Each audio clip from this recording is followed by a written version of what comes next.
Bonjour, messieurs, dames. Alors aujourd'hui, on continue à parler de notre sujet sur l'agir sexuel. Aujourd'hui, on va parler d'un sujet qui est un peu plus tabou, qu'on n'en entend pas souvent parler, qu'on se pose beaucoup de questions, qu'on ne sait pas trop si c'est bien ou mal de faire ça. Donc, on va parler de la masturbation ou du plaisir solitaire. Donc, ouais, ça a l'air un peu spécial comme présentation. Là, vous voyez en plus mon fond d'écran qui est genre Walt Disney avec la petite magie. Parce que justement, le but pourquoi j'ai pris cette présentation-là de base, je trouvais ça drôle de parler de la magie qu'il y a par rapport à ça, parce que justement, c'est plus positif que ce qu'on pense. Ok? Donc, il y a une certaine magie derrière ça, puis j'ai essayé de vous démontrer ça, puis de vous montrer que c'est pas mal, que ça devrait pas être trop tabou, que c'est très personnel, oui, la masturbation c'est très personnel, mais ça devrait pas être tabou. Donc, on va parler de ça aujourd'hui. Alors, le plaisir solitaire ou la masturbation, ben, c'est quoi tout ça? Euh, Vous voyez, j'ai rien changé. C'était une présentation de base, mais je trouvais ça très drôle. Essayez de faire vos liens par vous-même. Genre, regardez les images ici, puis essayez de faire vos liens par vous-même. Mais moi, je trouvais ça très drôle à la base. Donc, la masturbation, c'est quoi? Donc, la masturbation, ben, ça va être la stimulation des zones érogènes de notre corps ou de nos organes génitaux. Puis, à quoi ça sert, ben, la masturbation? Ben, ça va servir à avoir du plaisir ou à atteindre l'orgasme. Euh, c'est dans les deux buts possibles. Et ça permet de découvrir notre corps, donc les sensations qu'on va aimer, euh, surtout dans nos premières fois, donc quand on est à l'adolescence, à la puberté, début jeune adulte, là, qu'on ne connaît pas encore trop notre corps, qu'on ne sait pas trop qu'est-ce qu'on aime comme sensation, ben, la masturbation, ça va nous permettre de savoir ça. Puis c'est un choix qui est complètement personnel. Donc là, tu sais, j'en parle de façon très positive, j'en parle de façon comme si on devrait tout faire ça. C'est pas vrai, je dis pas ça nécessairement. C'est super personnel comme choix. Il y a des gens qui vont vouloir le faire fréquemment, il y a des gens qui vont vouloir le faire moins fréquemment, puis il y a des gens qui ne voudront pas le faire du tout parce qu'ils n'aiment pas ça. Puis c'est correct. Il y a des raisons religieuses aussi qui peuvent arriver. Moi, je vais quand même essayer de sortir complètement de la raison religieuse parce que souvent les raisons religieuses sont basées sur des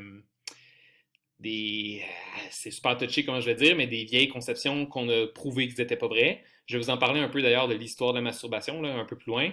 Mais donc c'est sûr qu'il peut y avoir certaines raisons religieuses. Moi, je veux juste vous dire que vous ne devriez pas quand même vous sentir mal, même s'il y a une raison religieuse derrière, parce que la raison religieuse, souvent, elle est basée sur quelque chose qui est faux, qu'on a découvert biologiquement que c'était faux. Mais je vais vous en reparler un peu plus tard. Alors, donc c'est quoi, pourquoi on peut faire aussi la masturbation? Donc la masturbation a quand même certaines raisons qui vont être d'ailleurs biologiques. Donc, premièrement, on a découvert que la masturbation, ben, ça va diminuer le stress et ça va nous aider à se détendre. Donc, pourquoi ça fait ça? C'est parce que ça libère des hormones, notamment la prolactine. Ça va libérer aussi l'ocytocine, ça va libérer la dopamine, qui sont toutes des hormones qui vont nous donner un sentiment d'apaisement.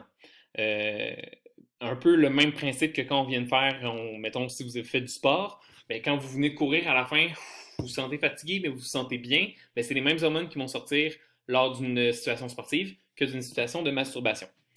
En plus, donc, comme j'en parlais tout à l'heure, donc ça va permettre de se connaître. Donc, plus on se connaît et on sait ce qui nous fait plaisir, ben, plus un ou une partenaire sera capable de nous faire plaisir aussi. Donc, ça va nous aider dans notre intimité, ça va nous permettre un certain développement personnel.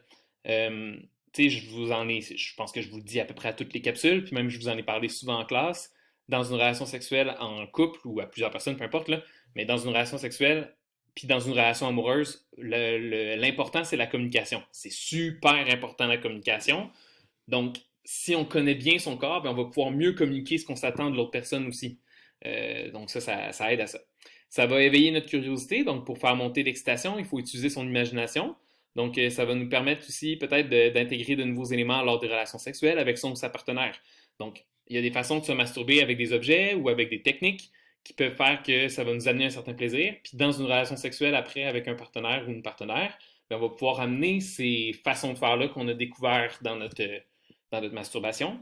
Puis ces façons de faire-là vont pouvoir nous amener une certaine excitation avec notre partenaire, un sentiment de nouveauté, etc. Donc ça peut être super intéressant aussi. Ensuite, donc d'autres raisons, ça va nous rendre heureux. Donc la masturbation, comme on en a parlé avec la libération des hormones, l'endorphine, la dopamine, les effets vont être généralement ressentis assez immédiatement. Donc, du moment qu'on atteint presque l'orgasme ou qu'on a atteint l'orgasme, rapidement ces hormones-là sont dégagées. Puis les hormones ont un rôle, c'est un rôle de messager, mais le messager est ultra rapide. Okay? Donc c'est un facteur qui prend une autoroute puis qui roule super vite sur l'autoroute pour amener le message. ben, les hormones, ils font ça. Donc, rapidement, on va avoir l'effet que va nous amener, donc la dopamine, l'endorphine qui va venir nous relaxer. Donc, rapidement, là, cet effet-là va arriver. Donc, c'est super génial pour ça. Puis l'autre chose, c'est que c'est sans risque. Donc, comme elle ne nécessite pas de contact avec un autre être humain, ben, il n'y a pas de danger du TSS, il n'y a pas de danger de grossesse, puis il n'y a pas de danger de coronavirus non plus dans ça. Donc, c'est des gros avantages. S'il y en a qui ont peur aux TSS, ouais, mais là, je pourrais avoir des bactéries sur les mains, ben, c'est assez facile d'aller se laver les mains avant de se masturber. Puis voilà, il n'y aura pas de problème. Euh, En fait, même la masturbation aussi, je voulais pas vraiment en parler, là, mais ça me fait penser. La masturbation, là, j'en parle beaucoup dans un contexte solo, mais elle peut être aussi donc pratiquée en couple. Donc, on peut masturber son partenaire ou sa partenaire. Euh, Puis encore une fois, donc si vous avez peur de ça par rapport à la masturbation, ben, ça peut être super intéressant dans une masturbation de couple, je peux dire, là, ben, ça peut être ça aussi d'aller se laver les mains avant. En fait, même, je vous le conseille, surtout s'il y a introduction des doigts au niveau de la vulve, du vagin. Ça peut être vraiment intéressant d'aller se laver les mains pour éviter après, si vous en avez peut-être, dans mes cours à moi j'en ai parlé en sciences, peut-être que vos profs en sciences aussi vous en ont parlé lors de la reproduction, mais donc ça peut être intéressant de se laver les mains pour éviter des infections urinaires, donc chez les filles. Là. Donc ça peut être intéressant de se laver les mains pour ça, mais à part ça, il n'y a pas vraiment de risque de maladie. Là. Vous ne contractez pas la gonorrhée, ni l'herpès, etc. avec une masturbation. Il n'y a pas ça sur les mains. Mais pour éviter peut-être une certaine infection urinaire, ben oui, peut-être aller se laver les mains. Pardon. Ensuite, petite citation, donc que vous voyez dans mes Geniali, j'en mets quand même souvent, je trouve ça quand même intéressant à mettre. Et là, ça, c'est une citation de Daniel Brouillette. Daniel Brouillette, qui est un auteur jeunesse que vous avez peut-être déjà lu, il fait des BD pour les jeunes. Et il a aussi écrit un livre pour les garçons, mais donc si les gars qui m'écoutent présentement, c'est un livre que je vous conseille. Moi, je l'ai acheté pour moi pour préparer mon cours, justement, là, de sexualité. Je l'ai acheté au mois de septembre, puis il est super intéressant. Ça s'adresse principalement aux garçons hétérosexuels. C'est le petit bémol que je donne. Il dit d'ailleurs au début, il fait mention du fait que c'est pour les hétérosexuels surtout. Oui, c'est sûr qu'un garçon homosexuel peut retrouver certains trucs intéressants pour lui dans ce livre-là, mais il fait la mention, puis c'est vraiment donc un livre pour garçons, parce qu'il trouvait qu'il y avait beaucoup de livres sur les sentiments pour les filles. Donc effectivement, quand on va dans une librairie, des livres pour... pardon. Des livres pour adolescentes, pour comment on devrait se sentir à l'adolescence. Il y en a un peu plus pour les filles, puis il y en a un peu moins chez les garçons. Fait que c'est pour ça que Daniel Brouillette avait fait un livre pour les garçons, mais il s'excuse au début du livre en disant que c'est vraiment un livre plus pour hétérosexuels qu'homosexuels. Mais dans son livre, justement sur le chapitre de la masturbation, il y a cette petite phrase-là que je trouvais quand même intéressante. Presque tout le monde se masturbe, LeBron James se masturbe, Ed Sheeran se masturbe, ta voisine se masturbe, ton prof d'éducation physique se masturbe. Dans le sens que tout le monde se masturbe. Okay? Donc, on a cette idée-là que c'est très tabou, qu'il n'y a pas beaucoup de monde qui le font, mais au contraire, tout le monde le fait. Personne n'en parle, mais tout le monde le fait. Puis j'ai trouvé une étude pour prouver ce que Daniel Brouillette disait. Donc, selon une étude française récente, 92%, ça c'est en France, mais on peut se dire que ça va être similaire quand même au Québec, là, 92% des hommes se masturbent et 72% des femmes se masturbent. Il y a aussi une autre idée qui disait que les femmes se masturbent pas du tout, que c'est vraiment une histoire de gars, puis que les filles, non, non, ça se masturbe pas. C'est pas vrai. Okay, c'est complètement faux. On le voit dans l'étude, effectivement, qu'il y a peut-être un peu moins de femmes qui le font. Mais 72% de la population féminine, c'est quand même beaucoup de filles. Puis 92% des hommes, on s'entend que c'est quand même aussi beaucoup de gars. Là. Mais donc, une très grande majorité de la population va se masturber. Okay? Donc, faut pas penser que c'est quelque chose de rare, que personne fait. Probablement que vos parents le font. Okay? Là, je sais que c'est une idée qu'on n'aime pas entendre, mais probablement que vos parents le font, soit individuellement ou en couple, mais à peu près tout le monde se masturbe. Okay? Donc, c'est vraiment une idée qu'on a que ça n'existe pas, là, mais c'est pas vrai. Si vous voulez aller voir le lien de l'étude, quand vous allez lire le Geniali par vous-même, là, vous pourrez cliquer sur l'œil ici, puis ça va vous amener directement au site web où j'ai lu l'étude. Important à savoir, oh, j'ai tassé ma face parce que ça cache des mots. Important à savoir, donc, c'est, premièrement, comme j'en ai parlé au début, la masturbation, c'est un choix qui est personnel. Jamais on devrait vous imposer, vous dire, hey, tu devrais faire ça. Okay? Vraiment pas. Si tu as le goût de le faire, tant mieux. Si tu n'as pas le goût de le faire, tant mieux aussi. Okay? Si tu as le goût de le faire souvent, tant mieux. Si tu as le goût de le faire un peu, tant mieux. Si tu as le goût de ne pas le faire, tant mieux aussi. Okay? Donc, c'est vraiment un choix qui est complètement personnel à la masturbation, comme tout ce qui a trait à la sexualité. Okay? Ça, on en a parlé quelques fois. On ne devrait jamais forcer quelqu'un à avoir un acte sexuel quelconque, et la masturbation en fait partie. D'autant plus que la masturbation, c'est solo, ok? C'est super personnel à soi-même. Donc, quelqu'un, mettons, qui aime pas se masturber, ça se peut, c'est très possible, mais il devrait pas sentir une pression de ses amis ou de sa blonde ou de son chum. Hey, tu devrais te masturber. Ça devrait pas arriver, ok? Étant donné que c'est un acte sexuel et que c'est super personnel, jamais on devrait imposer ça. Donc, c'est vraiment un choix très personnel. Ensuite, se comparer ne sert à rien, donc ça va un peu avec ça. Quelqu'un qui le fait souvent ne devrait pas se comparer avec quelqu'un qui le fait pas souvent, ou l'inverse, là, quelqu'un qui le fait pas souvent, ou même pas, ne devrait pas se comparer avec quelqu'un qui le fait souvent, étant donné que c'est personnel. Euh, L'autre chose, important à savoir, il faut choisir un endroit adéquat. Okay? Donc, la masturbation, c'est bien, je ne dis pas que c'est mal du tout, mais il y a des endroits pour le faire, puis il y a des endroits pour ne pas le faire. Premièrement, adolescent, ben, je vous dirais peut-être dans votre chambre, dans la toilette, parce que c'est plus facile d'avoir un contrôle sur les entrées dans ces lieux-là. Dans le salon, ça se peut que vous faites prendre les culottes à terre, puis vous allez avoir des questions de votre frère, votre soeur, de vos parents. Okay? Donc, il y a un endroit adéquat pour le faire. Dans les endroits publics, même chose, c'est peut-être pas le meilleur endroit. En fait, c'est pas du tout le meilleur endroit. Je disais tantôt que ça réduit le stress, mais ça ne veut pas dire que vous êtes stressé avant un examen d'aller vous prendre dans les toilettes de l'école. C'est peut-être pas une bonne chose non plus. Okay? Donc, il y a des moments pour le faire, il y a des endroits pour le faire. Donc, ça va aussi avec le prochain moment, donc les moments opportuns. Donc, c'est ça. Il y a des moments et il y a des endroits pour le faire, puis il y a des moments et des endroits pour ne pas le faire.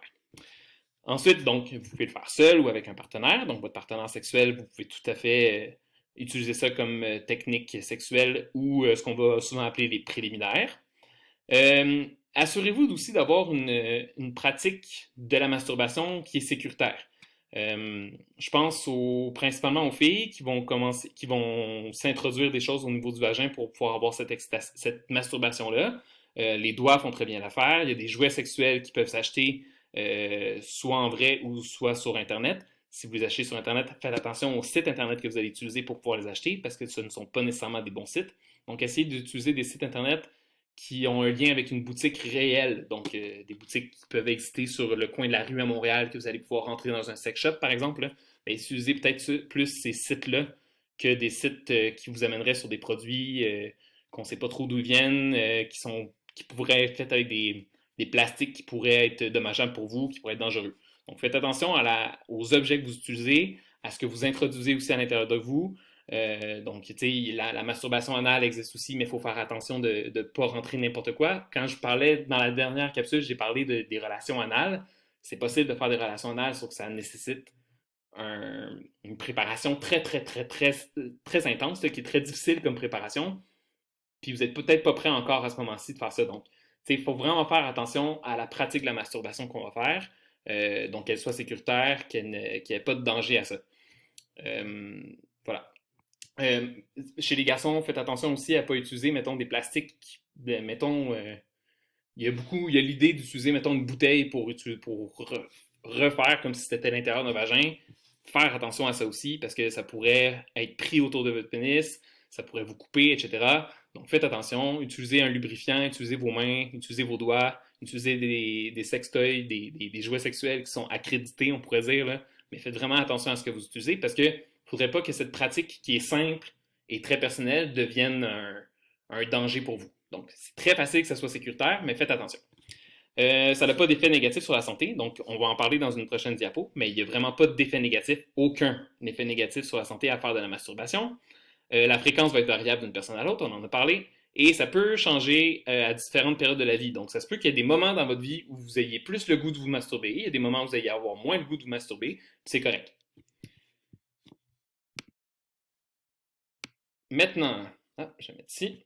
Donc maintenant, la masturbation, c'est un bon moyen de faire vivre ses fantasmes. Donc la masturbation, pour pouvoir avoir une excitation lors de la masturbation, il faut avoir certaines pensées, il faut avoir une excitation. Puis ça peut être un bon moment pour aller chercher ses fantasmes, soit de personnes, des idées, il y a un acteur, une actrice, peu importe que vous trouvez de votre goût, puis ah, pour vrai, vraiment cute cette personne-là. Bon, fait que ça peut être ça peut être en lisant des livres érotiques, ça existe, en ayant voir des images aussi érotiques ou de la pornographie, ça se peut aussi. Donc, c'est le bon moment pour pouvoir faire vivre ces fantasmes si vous n'avez pas la possibilité de les vivre en vrai. Si vous avez toujours voulu le faire sur une plage, je pense souvent à cet exemple-là parce que c'est un exemple assez commun, ben, vous pouvez penser à vous sur une plage avec quelqu'un qui vous excite en train de le faire sur la plage pour pouvoir vivre ce fantasme-là. Maintenant, Et c'est là, ici, la partie qui faut vraiment bien penser à. En fait, faut pas penser. Donc, faut pas faire ces parties-là que je vais vous montrer. Faut pas penser à tout ça parce que c'est là que vient les remords, que vient le moment qu'on se sent mal d'avoir fait ça. Je vous le rappelle, c'est ultra naturel, ça amène des bons points positifs, mais quand on va commencer à penser à ces deux trucs-là que je vais vous parler, c'est là que la partie plus, la partie de reproche, la partie de tabou arrive. Donc, premièrement, il ne faut pas trop penser. Okay? Il n'y a pas de raison pour laquelle vous devriez le faire ou vous ne devriez pas le faire. La seule raison, c'est qu'on en a parlé tantôt, c'est que ça amène du plaisir puis ça amène des bons points positifs. Donc, il ne faut pas vraiment penser à ça. Okay? C'est sûr qu'il y a un moment, il faut penser au moment où on veut le faire. Là. Si vous êtes au milieu du salon avec vos frères et sœurs ou vos parents, c'est peut-être pas le moment de le faire. Donc, il faut penser à son moment. Mais à part ça, il ne faut pas trop penser. Ensuite, il ne faut pas ignorer ses fantasmes. Okay? Donc, il y a plusieurs discussions de gens qui vont dire ouais, mais c'est que si tu penses trop à tes fantasmes, c'est que ça va. Un, tu vas perdre ton fantasme, puis deux, c'est que tu deviens un peu addict à ton fantasme, c'est pas bien. C'est pas vrai. Okay? Donc, ça ne va rien changer au niveau de vos fantasmes. Si ça vous fait du bien de penser à ces fantasmes-là, tant mieux. Okay? Donc, il n'y a vraiment rien d'autre à dire par rapport à ça. Ensuite, il ne faut pas s'établir un but précis ni une limite de temps. Okay? Il y a beaucoup de monde qui vont se dire ça. OK, ben, je vais le faire juste 10 minutes aujourd'hui. Ça n'a pas rapport. Okay? Vous n'avez pas besoin de penser à un temps limite pour vous masturber. Ça prendra le temps que ça prendra. Si ça dure 1 minute et demie, tant mieux. Si ça dure 15 minutes, tant mieux. Si ça dure une heure, tant mieux. Donc, il n'y a pas de, il y a pas de limite de temps à se mettre par rapport à ça. Et, comme je l'ai dit, il ne faut surtout pas avoir honte ou se sentir mal de faire quelque chose, ben de sentir qu'on est en train de faire quelque chose de mal, parce que c'est pas vrai. Okay? Donc, c'est complètement faux. Je l'ai parlé au début, donc concentrez-vous sur les diapos du début pour pouvoir comprendre que c'est pas mal du tout la masturbation. Donc, voilà. Okay? Donc, on oublie cette partie-là. C'est pas mal. Il ne faut pas se mettre de limite de temps. Il ne faut pas se donner de but. Il ne faut pas ignorer ses fantasmes. Il ne faut pas trop penser non plus à ça. Ça devrait rester complètement naturel. Ensuite, non plus, il ne faut pas croire à certains mythes. Et vous avez peut-être déjà entendu parler des mythes que je vais vous parler là. Il y en a peut-être d'autres que vous allez faire voyons donc, ça n'a pas rapport. Puis effectivement, ça n'a pas rapport parce que ce sont des mythes. Donc, il ne faut pas croire à ça. Il y a un mythe qui dit que la masturbation rend sourd. Je vais vous en parler tantôt d'où proviennent ces mythes-là. Mais donc, non, la masturbation ne rend pas sourd du tout. Okay? Ça n'amène pas des problèmes auditifs. Ce qui se passe au niveau du pubis n'a rien à voir avec ce qui se passe au niveau des oreilles. Okay? Donc, on oublie ça. Ensuite, il y a un mythe aussi qui dit que ça va donner des boutons. C'est complètement faux. Okay? Ça ne donne pas des boutons. Une des raisons pour laquelle je vois que ce mythe-là existe, c'est peut-être parce que justement à l'adolescence, vous avez plus de boutons qui apparaissent, mais ça, c'est une question d'hormones qui sort de votre corps. Mais aussi à l'adolescence, c'est là qu'on découvre son corps, c'est là qu'on commence la masturbation. Donc c'est probablement pour ça qu'il y a des gens qui disaient ben, la masturbation, voilà, il y a un lien direct entre la masturbation et les boutons, mais c'est pas vrai. Okay? Donc il n'y a pas de lien du tout parce que rendu adulte, il y a plusieurs adultes qui le font encore, puis il n'y a pas de boutons dans ma face. Okay? L'autre chose, on dit que ça rend. Il y a plusieurs personnes qui vont dire que ça rend stérile. C'est complètement faux. Okay? Donc, il n'y a aucun lien entre la stérilité d'une personne et sa masturbation. Au contraire, même on voit chez les garçons, là, on voit un certain avantage à la masturbation au niveau de la régénérescence des spermatozoïdes.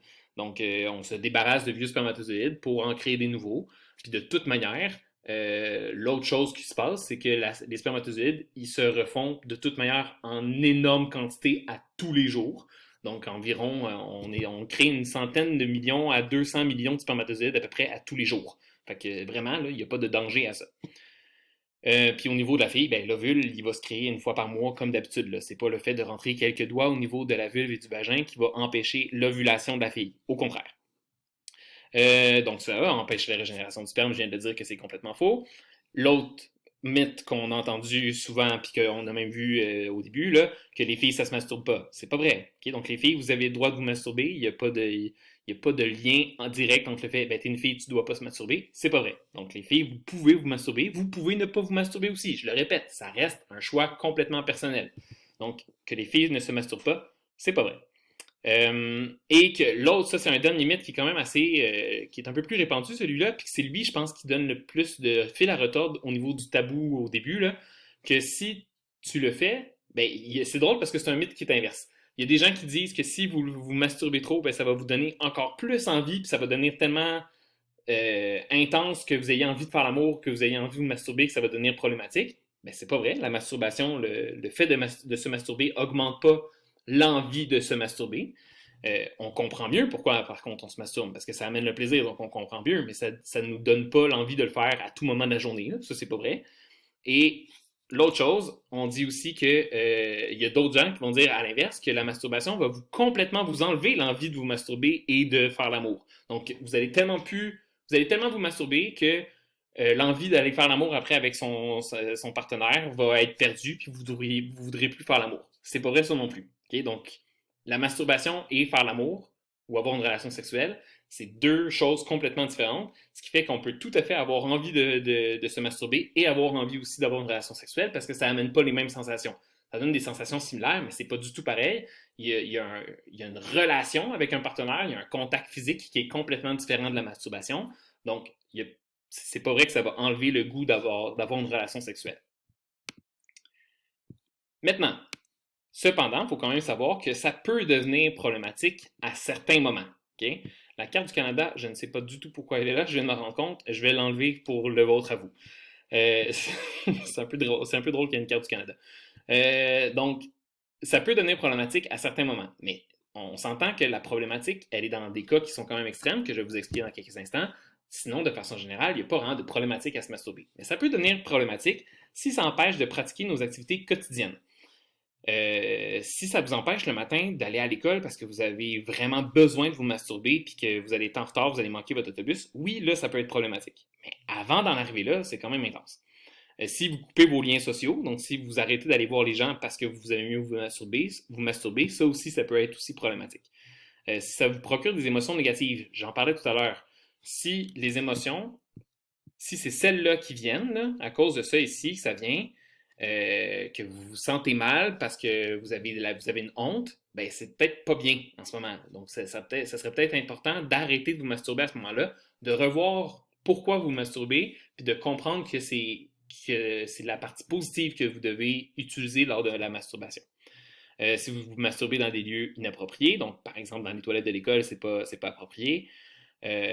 Donc si ça prend trop de place dans votre vie, donc j'en ai parlé tout à l'heure, il n'y a pas de temps, il n'y a pas de quantité de masturbation que vous devriez faire. Ça peut être petit, ça peut être plus grand, c'est vous qui décidez. Sauf que si ça devient que c'est vraiment trop, que vous faites trop de fois par jour, au point qu'on perd des moments d'activité, etc., ben là, oui, ça devient grave. S'il y a une perte de contrôle, donc la perte de contrôle va souvent avec le prendre trop de place dans notre vie, ou si ça amène à la douleur. Donc, si vous le faites tellement souvent que vous avez mal, si vous avez besoin de la douleur pour vous masturber, mais là, on est rendu dans la partie problématique. Puis là, ça peut être intéressant d'aller voir un sexologue ou un TES pour vous aider à vous sortir de ça. Vous pourrez écouter la vidéo de Julien Lacroix et Rosalie Vaillancourt avec tout le reste, là, les mêmes capsules que je vous ai déjà montrées de tel jeune. Donc, sont super intéressantes par rapport à ça. Et voilà, je pense que j'ai terminé. Ah oui, donc je vais juste terminer avant de terminer complètement avec une petite partie historique. La masturbation a toujours été un peu tabou. Elle a toujours été tabou, en fait, je vous dirais. Là. Même au temps de la Grèce antique, où on sait que la Grèce antique était très ouverte au niveau de la sexualité, même au niveau de la Grèce antique, c'était assez tabou. C'était pas mal vu, mais c'était tabou. Elle est devenue, la masturbation, très mal vue, puis même réprimée quand la religion est arrivée. Donc, quand les grandes religions, et je dis bien les grandes religions, là, je parle pas juste du christianisme, je parle pas de l'islam, je parle pas du judaïsme, je parle de ces trois grandes religions-là. Donc, quand les grandes religions ont commencé à prendre plus de place, tranquillement, les religions ont commencé à réprimer ça parce que ben, tout ce qui était sexuel, en fait, à la base, les religions le réprimaient. Pourquoi? Parce que la sexualité, pour les religions, n'était vue que pour la reproduction. Donc, le but de la sexualité, c'était pour avoir un bébé, point. Okay? Donc, du moment qu'on sortait d'avoir une relation sexuelle pour avoir un bébé, si on faisait juste avoir une relation sexuelle pour avoir du plaisir, ben, c'était mal vu par la religion. Donc, la masturbation, étant donné que c'est une relation sexuelle, entre guillemets, qui ne mène pas à un bébé, là, on ne va pas faire un bébé avec la masturbation, ce n'était que donc pour le plaisir, ben, c'était donc très réprimé à cause de ça. Au 18e siècle, donc dans les années 1700, c'est là qu'on a commencé à sortir tout le principe biologique derrière la masturbation qui était mal. Et c'est là qu'on a commencé, mais il y avait quand même un lien avec la religion, parce que c'était des personnes qui étaient très religieuses, même les scientifiques de l'époque, souvent leur science était quand même basée sur la partie religieuse. Là. On disait quand même que Dieu avait un certain impact là-dessus. Donc les scientifiques de l'époque ont essayé de trouver des raisons biologiques au fait que c'était mal la masturbation, mais toujours avec un lien religieux. Et c'est là qu'on a commencé à voir les fausses idées que ça rendait sourd, que ça amenait des boutons. Je voulais vous faire écouter une vidéo qui était super intéressante, sauf que d'un historien québécois, sauf qu'elle est bloquée aux 18 ans et moins. Je trouve ça étrange parce qu'il n'y a rien de choquant dans la vidéo, là, mais je ne pourrais pas vous la faire écouter parce qu'elle est bloquée sur YouTube aux 18 ans et moins. Il y a juste les adultes qui peuvent la voir, puis vous devez avoir un compte adulte pour le voir. Mais si vous voulez, avec vos parents, par exemple, écoutez, c'est super bien fait. C'est un historien québécois qui fait plein de capsules sur plein de choses. Je vous enverrai le lien, mais vous n'allez pas pouvoir l'écouter. Il vous faut un compte YouTube adulte pour pouvoir l'écouter. Mais je vous le répète, il n'y a rien de choquant dans la vidéo. C'est vraiment l'histoire de la masturbation au 18e siècle, puis qu'est-ce qui a fait qu'on a amené ces points-là qui sont très donc biologiques, donc la surdité, les boutons. Ça disait même que ça allait faire vomir du sang à certaines personnes, la masturbation, qu'il y a des femmes qui allaient devenir tellement maigres à cause de la masturbation qu'elles n'allaient plus pouvoir enfanter. Donc, pour vrai, c'était plein de points biologiques, mais complètement absurdes, que maintenant, on s'en rend bien compte que ça n'a pas rapport. Mais ça vient beaucoup de là, ces fausses idées-là. Donc, c'est beaucoup à cause du 18e siècle que le gros tabou de la masturbation est arrivé. Donc voilà, c'était la petite partie historique que j'aurais aimé vous faire écouter, mais que là, je vous l'ai résumé. Je vais vous mettre quand même les liens donc, de la vidéo historique que vous ne pourrez pas écouter par vous-même, mais si vous voulez l'écouter avec vos parents, je sais, ça a l'air un peu étrange comme ça, mais pensez au fait que c'est vraiment une capsule historique. Je vous mettrai une autre capsule de cet historien-là pour que vous voyez le genre. Vous allez vous voir qu'il est super sympathique, il est très drôle. Je vais vous mettre aussi le lien de l'étude. Je vais vous mettre le lien aussi d'un texte par rapport à ça. Et voilà. Donc, merci beaucoup. Et ma conclusion, donc, il faut juste penser au fait que ce n'est que du positif, donc la masturbation, il n'y a pas à avoir de honte du tout par rapport à ça. Alors voilà, si vous avez des questions, demain je vais être là sur le live de 10h à 10h45, demain, à 10h40 pour demain, parce que j'ai une réunion après. Bonne journée! Allô encore, j'avais oublié de vous dire une petite affaire, la dernière diapositive sur le travail à faire. Donc, vous avez ici les deux articles. Un article que je vous parlais, que vous pouvez avoir ailleurs, d'ailleurs dans le diaporama, là, mais sur les statistiques. Donc, c'est super intéressant comme article. L'autre article en dessous, c'est un article plus sur l'histoire du 18e siècle. Donc, j'ai trouvé un article qui avait rapport à ça. Vous ne pourrez pas voir la vidéo, mais vous pouvez quand même aller voir cet article-là. Il s'est basé là-dessus beaucoup pour parler. Il y a beaucoup de termes techniques, là. Il est long, il n'est pas si simple à lire, mais je vous dirais, le premier paragraphe, il est super intéressant. Ensuite, ici, c'est un jeu interactif qui s'appelle Clite-moi, qui est un jeu interactif qui a été fait par l'ONF, donc l'Office national du film, et l'UQAM, donc les étudiants en sexologie de l'UQAM. C'est par rapport à la masturbation féminine. Donc, c'est un petit jeu interactif. Encore une fois, rien de graphique. C'est très bien fait, c'est très poli, là, on pourrait dire, là. Mais c'est pour un peu démystifier la masturbation féminine. On en parlait qu'il y a beaucoup de personnes qui croient que les femmes ne se masturbent pas. Donc, avec cette vidéo-là, on comprend mieux. Puis, on parle entre autres aussi du clitoris qui est mieux compris maintenant, là. Donc, c'est vraiment un lien entre la masturbation féminine et le clitoris, donc pour comprendre comment ça fonctionne. Messieurs, mesdames, ça s'adresse surtout à vous, mais messieurs aussi, je vous dirais, messieurs hétérosexuels, je vous dirais que c'est quand même important pour vous aussi de comprendre comment se passe le plaisir sexuel au niveau de la fille. Puis ensuite, le vrai travail que je vous demande, donc sur Shobi, de m'écrire une petite réflexion, là, encore une fois, peu importe la longueur, mais une petite réflexion par rapport à qu'est-ce que vous pensez de la masturbation dans une relation de couple. Est-ce que c'est une masturbation qui devrait être une masturbation de couple comme telle? Est-ce qu'un gars ou une fille peut se masturber aussi, encore une fois, individuellement, même s'ils sont rendus en couple et qu'ils ont des relations sexuelles? Donc, est-ce qu'on peut se masturber tout seul? Est-ce qu'on devrait se masturber en couple? Donc, juste m'écrire une petite réflexion par rapport à ça. Encore une fois, il n'y a pas de mauvaise ou de bonne réponse. C'est vraiment par rapport à vos propres convictions à vous. Si vous avez des questionnements, encore une fois, vous pourrez soit m'écrire ou venir me voir sur le live. Alors, bonne journée. Pour vrai, là.